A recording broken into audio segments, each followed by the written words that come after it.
Hey everyone, and welcome to This Explainer. Let's jump right into things.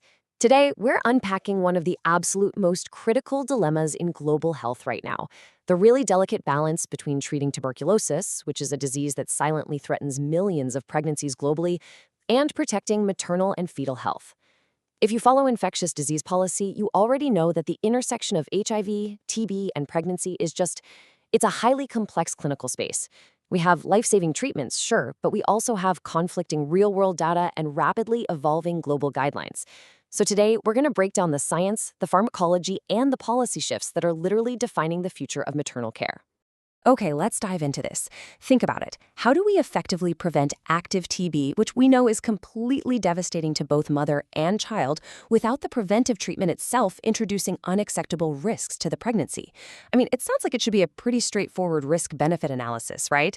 But as you'll see, the data is forcing the global medical community to ask some really hard questions about the regimens we've relied on for years.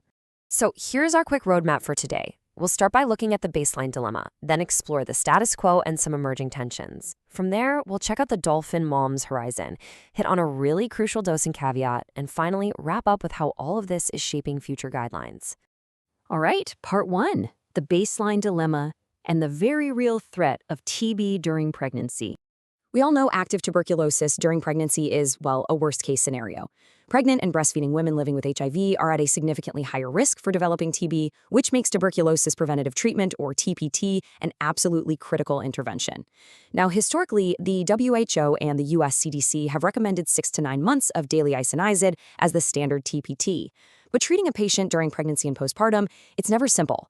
There's always been this lingering shadow of concern regarding safety, particularly around adverse pregnancy outcomes, and that has made clinicians historically pretty cautious. Moving right along to part two, the status quo and emerging tensions. This is what happens when real-world data actually challenges the established rules. We've got a really stark contrast in global policy right now. On one side, the official WHO 2024 consolidated guidelines recommend offering daily ICNEs during pregnancy, specifically noting that systematic deferral to the postpartum period is not necessary. But then, on the flip side, South Africa's highly disruptive 2025 policy explicitly advises deferring daily ICNEs to the postpartum period. And look, this isn't just a simple matter of who's right and who's wrong. It's a massive clinical tension driven by how these different bodies are interpreting new safety data. And that entire shift, it essentially comes down to 6.7%. That is the percentage point difference in adverse pregnancy outcomes found in the landmark TB Apprise trial. In that study, pregnant women living with HIV who initiated daily isoniazid during pregnancy saw a 23.6% rate of adverse pregnancy outcomes. We're talking things like low birth weight or preterm delivery. But for those who deferred treatment until the postpartum period, the rate was only 17.0%.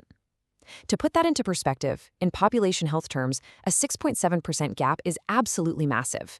It directly triggered South Africa's guideline change, and it really highlights the urgency to find safer alternative regimens. Which brings us to part three, the dolphin horizon. We're talking shorter regimens and completely new pharmacokinetics. Enter the Dolphin Moms study.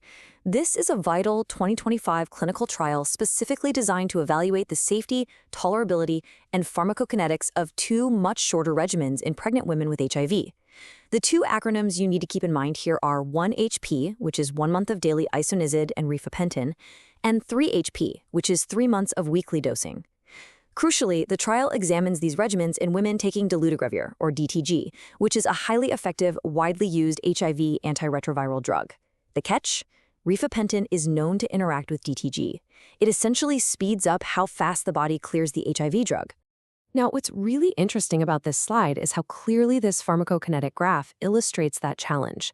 Check out these simulations showing DTG drug concentrations in the bloodstream when a patient takes the 1-month daily regimen, 1HP. Notice how the blue and green lines, which represent drug levels over a 24-hour period, just take a nosedive. They dip dangerously low because of the daily induction effect on the liver, dropping right down through those dashed threshold lines at the bottom. If DTG levels drop too low, the patient risks losing viral suppression of their HIV, and that is incredibly dangerous during pregnancy. But compare that to the simulation for 3HP, the 3-month weekly regimen. Because the rifampicin is only taken once a week, the interference with DTG is just far less severe. The drug concentration line stays safely closer to those target thresholds. The concentration isn't bottoming out the way it did with the daily 1 HP dose. This is a huge deal. It completely changes how we can manage HIV medications while these patients are actively receiving TB preventative treatment. All right, part 4, the crucial DTG dosing caveat. Let's compare 1 HP versus 3 HP. So the crucial point is this, and if you take one thing away from this explainer, let it be this table right here. Based on current evidence, if a clinician wants to use the shorter 1 HP regimen to prevent TB, the mother's DTG dose absolutely must be adjusted from once daily to twice daily, or BID. But, and this is a total game changer, with the 3 HP regimen, the DTG dose does not need modification. It can safely remain at its standard once daily dose, or 1 OD. This caveat is unbelievably important for real-world application. Adjusting a patient's HIV regimen to twice daily adds massive implementation challenges, a higher pill burden, and major adherence risks during what is already a really stressful pregnancy. Finally, Part 5, Shaping Future Guidelines and the Next Iteration of Global Policy. You know, the current WHO position rightly points out that we've had pretty limited data on the safety and efficacy of rifampicin in pregnant and breastfeeding women. But the Dolphin Moms trial, it's directly filling those exact evidence gaps. We are finally getting randomized controlled trial quality safety data for these shorter regimens. We have proven pharmacokinetic models showing exactly how to safely co-administer DTG. And honestly, most importantly, if 3HP proves safe and effective without requiring those complicated DTG dose adjustments we just talked about, we might actually have the evidence needed to reverse the concerning trend of deferring TPT to the postpartum period. This data is absolutely poised to be the dominant evidence event for the next WHO TPT guideline revision. So I want to leave you with this provocative thought. We know the risks of TB. We know the historical risks of older treatments. And now we finally have breakthrough data showing us a path forward with shorter, safer regimens. As disruptive new data completely reshapes our medical horizon, how quickly can global health policy adapt to implement these changes and protect both mother and child? It's a really delicate balance, but the science is finally giving us the tools to navigate it. Thank you so much for joining me for this explainer. Keep an eye out for those next WHO guideline updates and keep learning.